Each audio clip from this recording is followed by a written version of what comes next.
नमस्कार विद्यार्थी मित्रांनो, लक्ष सरकारी नोकरी या एज्युकेशनल चॅनलवर आपले पुन्हा एकदा स्वागत.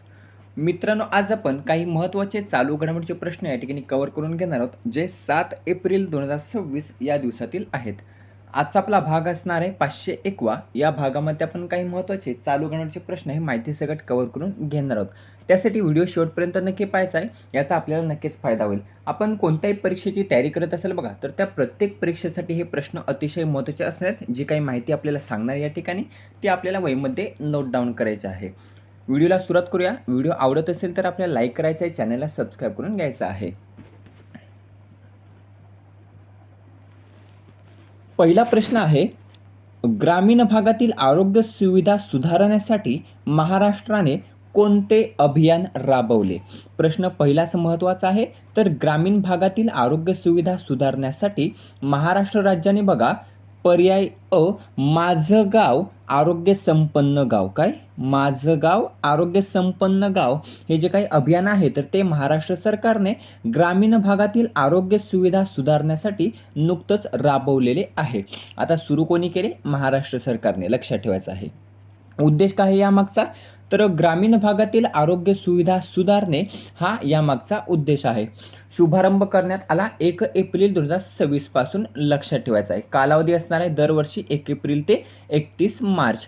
प्राथमिक आरोग्य केंद्रात ECG आणि डायलिसिस सारख्या सेवा मोफत उपलब्ध करणे. महात्मा ज्योतिराव फुले जन आरोग्य योजना आता सर्व प्राथमिक आरोग्य केंद्रापर्यंत विस्तारित करणे. सुमारे 2737 प्राथमिक आणि शहरी प्राथमिक आरोग्य केंद्रांना महात्मा ज्योतिराव फुले जन आरोग्य योजना अंतर्गत समाविष्ट करण्यात येत आहे. उत्कृष्ट कामगिरी करणाऱ्या गावांना, प्राथमिक आरोग्य केंद्रांना आणि जिल्हा परिषदांना कोट्यावधी रुपयांचे पुरस्कार 2 ते 5 कोटीपर्यंत जाहीर करण्यात येणार आहेत. निधी हा अभियानासाठी 80.75 कोटी एवढे मंजूर करण्यात आलेले आहेत. ही झाली पहिल्या प्रश्नाची माहिती. ते आपल्याला वहीमध्ये नोट डाऊन करायचे आहे. त्यानंतरचा दुसरा प्रश्न आहे,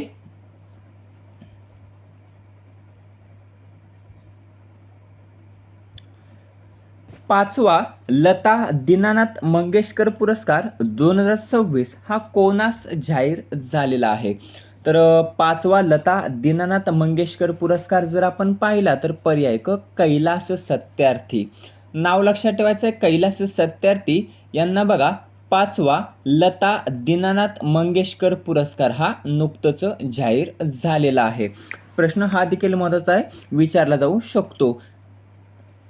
हे जे काही कैलास सत्यार्थी आहेत बघा, तर ते नोबेल शांतता पुरस्कार विजेते आहेत. लक्षात ठेवायचं आहे, नोबेल शांतता पुरस्कार विजेते. त्यांना नोबेलचा शांतता पुरस्कार प्राप्त आहे. केव्हा? तर 2014 मध्ये. लक्षात ठेवायचं आहे, 2014 मध्ये. बचपन बचाओ आंदोलन प्रश्न विचारला जाऊ शकतो. बचपन बचाओ आंदोलन याचे संस्थापक कोण आहेत जर आपल्याला विचारलं तर लक्षात ठेवायचं आहे, कैलास सत्यार्थी. कैलास सत्यार्थी हे बघा बचपन बचाओ आंदोलनचे संस्थापक आहेत.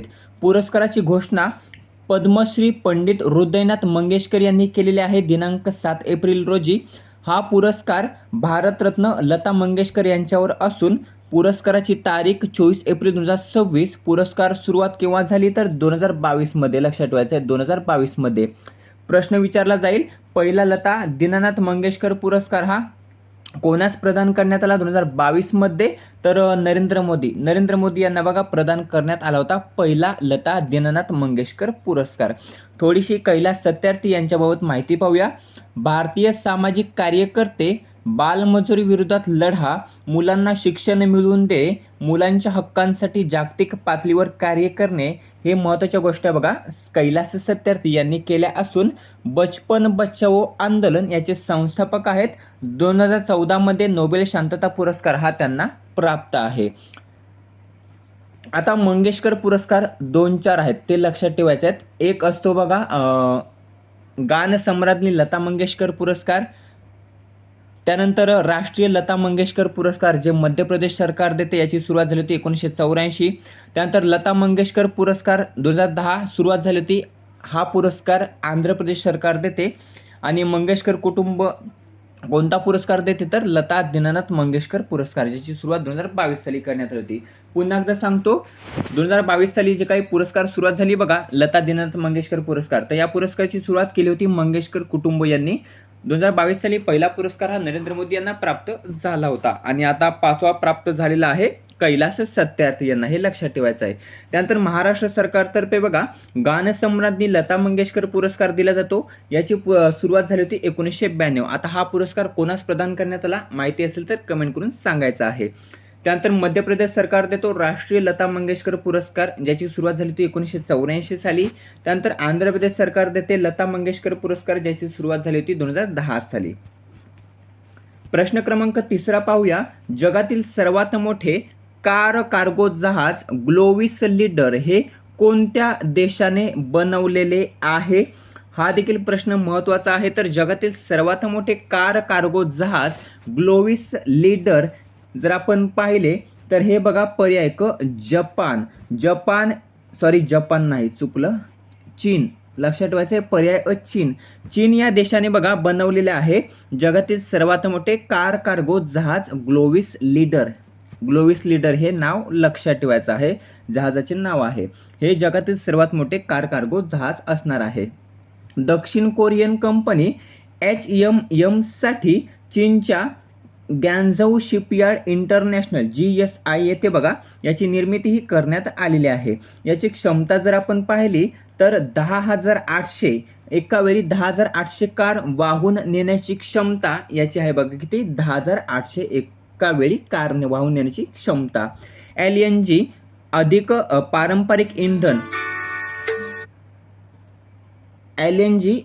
पारंपरिक इंधन या दोन्हींवर चालणारे पहिले असे मोठे जहाज आहे.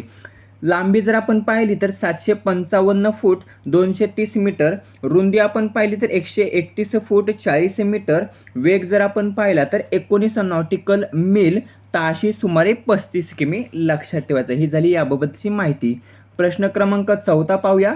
सायकलने एव्हरेस्ट बेस कॅम्पला पोहोचणारी पहिली भारतीय महिला कोण ठरलेली आहे? तर सायकलने एव्हरेस्ट बेस कॅम्पला पोहोचणारी पहिली भारतीय महिला जर आपण पाहिली तर तिचं नाव आहे बघा पर्याय ब दिव्या सिंग. लक्षात ठेवायचं आहे दिव्या सिंग ही बघा सायकलने एव्हरेस्ट बेस कॅम्पला पोहोचणारी पहिली भारतीय महिला ठरलेली आहे. थोडीशी माहिती पाहूया. नाव आहे दिव्या सिंग, वय आहे 28 वर्ष. गाव जर आपण पाहिलं तर गोरखपूर उत्तर प्रदेश हे गाव आहे. त्या शिक्षिका आहेत. सायकलने एव्हरेस्ट बेस कॅम्प EBCला पोहोचणारी पहिली भारतीय महिला ती ठरलेली आहे. भारतातील पहिली महिला आणि जगातील जर आपण पाहिली तर दुसरी. लक्षात ठेवायचं आहे भारतातील पहिली आणि जगातील दुसरी हे लक्षात ठेवायचं आहे. त्यांचा प्रवास हा प्रारंभ बिंदू जर आपण पाहिला तर काठमांडू नेपाळ. कालावधी किती होता तर फक्त 14 दिवसांचा कालावधी होता. रोज 10 ते 12 तास सायकलिंग. एकूण अंतर सायकलने 5,364 मीटर. अंतिम उंची जर आपण पाहिली तर 5,364 मीटर. लक्षात ठेवायचं आहे. मार्ग होता काठमांडू, सलेरी, सुरके, फाकडिंग, नामचे बाजार, लोबूचे, गोरक्षेप, एव्हरेस्ट बेस कॅम्प हा त्यांचा मार्ग होता. लक्षात ठेवायचं आहे. प्रश्न क्रमांक 5. शेतकरी कर्जमाफीसाठी सरकारने कोणाच्या अध्यक्षतेखाली समिती नेमलेली आहे? तर पर्याय ड प्रवीण परदेशी यांच्या अध्यक्षतेखाली बघा शेतकरी कर्जमाफीसाठी सरकारने समिती नेमलेली आहे. हे लक्षात ठेवायचं आहे. प्रश्न क्रमांक 6.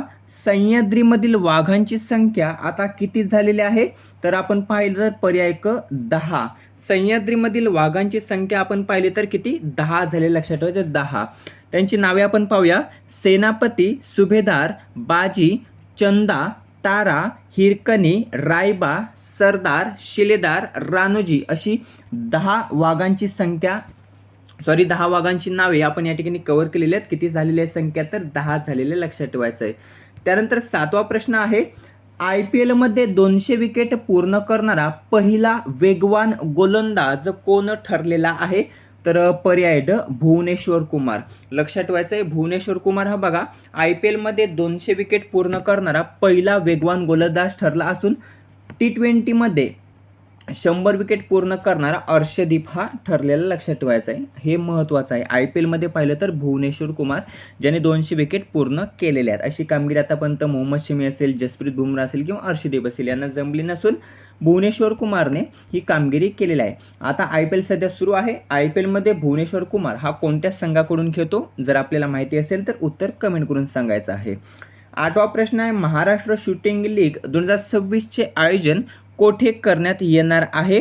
तर महाराष्ट्र शूटिंग लीग 2026चं आयोजन जर आपण पाहिलं तर पुणे, पर्याय अ पुणे या ठिकाणी करण्यात येणार आहे. ठिकाण आहे अमनोरा पार्कमधील छत्रगुज नर्सेस स्कूल, पुणे या ठिकाणी याचं आयोजन केलं जाणार आहे 17 ते 19 एप्रिल या दरम्यान. क्रीडा प्रकार असणार 10 एअर रायफल आणि 10 एअर पिस्तूल. सहभागी संघ जर आपण पाहिलं तर 18 जिल्हा संघ या ठिकाणी सहभागी होणार आहेत. सहभागी नेमबाज जर आपण पाहिले तर किती 144 सहभागी नेमबाज असणार आहेत. राहिला प्रश्न शेवटचा, ज्याचं उत्तर आपल्याला कमेंट करून सांगायचं आहे. प्रश्न असा आहे, जागतिक आरोग्य दिवस कोणत्या दिवशी साजरा करण्यात आला, याचं उत्तर आपल्याला जास्तीत जास्त कमेंट करून सांगायचं आहे. हे झाले 7 एप्रिल 2026 या दिवसातील काही महत्त्वाचे चालवण्याचे प्रश्न जे आपण या ठिकाणी कव्हर केलेले आहेत. आता याची घेऊया रिव्हिजन, म्हणजे आपल्या चांगलं लक्षात राहील. प्रश्न पहिला होता, ग्रामीण भागातील आरोग्य सुविधा सुधारण्यासाठी महाराष्ट्राने कोणते अभियान राबवले. तर माझं गाव आरोग्य संपन्न गाव हे अभियान राबवलेले आहे. त्यानंतरचा दुसरा प्रश्न आहे, 5वा लता दीनानाथ मंगेशकर पुरस्कार 2026 हा कोणास जाहीर झाला. तर कैलास सत्यार्थी यांना जाहीर झालेला आहे. तिसरा प्रश्न आहे, जगातील सर्वात मोठे कार कार्गो जहाज ग्लोविस लीडर कोणत्या देशाने बनवलेले आहे. तर चीन या देशाने बनवलेले आहे. त्यानंतरचा पुढचा प्रश्न आहे, सायकलने एव्हरेस्ट बेस कॅम्पला पोहोचणारी पहिली भारतीय महिला कोण ठरलेली आहे. तर दिव्या सिंग ठरलेली आहे. 5वा प्रश्न आहे, शेतकरी कर्जमाफीसाठी सरकारने कोणाच्या अध्यक्षतेखाली समिती नेमली आहे. तर प्रवीण परदेशी यांच्या अध्यक्षतेखाली शेतकरी कर्जमाफीसाठी सरकारने समिती ही नेमलेली आहे. प्रश्न 6वा आहे, सह्याद्रीमधील वाघांची संख्या किती झालेली आहे. तर एकूण 10 संख्या झालेली आहे सह्याद्रीमधील वाघांची. 7वा प्रश्न आहे, IPLमध्ये 200 विकेट पूर्ण करणारा पहिला वेगवान गोलंदाज कोण ठरलेला आहे. तर भुवनेश्वर कुमार ठरलेला आहे. 8वा प्रश्न आहे, महाराष्ट्र शूटिंग लीग 2026चे आयोजन कोठे करण्यात येणार आहे. तर पुणे या ठिकाणी बघा महाराष्ट्र शूटिंग लीग 2026चं आयोजन हे करण्यात येणार आहे. त्यानंतरचा प्रश्न आहे, जागतिक आरोग्य दिवस कोणत्या दिवशी साजरा करण्यात आला, याचं उत्तर आपल्याला येत असेल तर कमेंट करून सांगायचं आहे. त्याचबरोबर बघा WHO ची स्थापना आणि मुख्यालय कोणत्या ठिकाणी आहे हे देखील आपल्याला कमेंट करून सांगायचं आहे. भेटूया पुढील भागामध्ये. व्हिडिओ कसा वाटला कमेंट करून नक्की सांगायचं. व्हिडिओ शेवटपर्यंत पाहिल्याबद्दल खूप खूप आभार. याचा आपल्याला नक्कीच फायदा होईल.